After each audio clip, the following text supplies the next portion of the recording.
জুলাই যোদ্ধাদের প্রকৃত বন্ধু হচ্ছে বিএনপি সরকার। ঠাকুরগাঁতে আমাদের এক বোন আন্দোলনে তখন বলেছিল যে কে এসেছে পুলিশ এসেছে কি করছে স্বৈরাচারের পা চাটছে। সেই বোন তো আজ পর্যন্ত দাবি করে না আমার একটা চাকরির দরকার। চাচার উদাহরণ দিতে পারি, যিনি মুক্তিযুদ্ধ করেছেন, উনি কখনোই মুক্তিযোদ্ধার সার্টিফিকেট নেন নাই। আমি ওনাকে জিজ্ঞেস করছি আপনি তো অনেক সুযোগ সুবিধা পাইতেন, আপনি কেন নেন নাই? উনি উত্তর দিছে যে আমি দেশের জন্য দায়িত্ব মনে করেছি। আমি দেশের বোঝা হবো কেন? দেশ আমাকে ভাতা দিতে হবে কেন?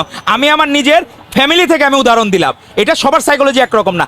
রাষ্ট্র তাদের অবশ্যই দায়িত্ব নিবে। এবং রাষ্ট্র কেন এই প্রথম ভাতা বৃদ্ধি হয়েছে, এ ক্যাটাগরির যারা জুলাই যোদ্ধা তাদের জন্য 20,000, বি ক্যাটাগরির জন্য 15,000, আর সি ক্যাটাগরির জন্য 10,000 করে। তো জুলাই যোদ্ধাদের প্রকৃত বন্ধু হচ্ছে বিএনপি সরকার। পাশাপাশি জাবেরের মার কান্না আপনি সেদিন মনে হয় দেখছেন। জাবেরের মা বলছে সার্জিস্টরা আমার বাসায় যায়, কিন্তু আমি ওদেরকে বলি, রিকোয়েস্ট করি, ওরা আমার জন্য কিছু করে না। আপনি আমাকে যখন এই প্রশ্ন করলেন, এখানে অন্য অনেকের অসৎ উদ্দেশ্য থাকতে পারে। একটা মানুষের চাহিদার কোনো শেষ নাই। ধর আমরা প্রত্যেকটা যারা এই যে জুলাই যোদ্ধা, এখন যদি সে দাবি করে রাষ্ট্র আমাকে এটা দিতে হবে, কিন্তু আমার রাষ্ট্রের লিমিটেশনও তো বুঝতে হবে। আমরা প্রত্যেকে আন্দোলন সামনে করেছি।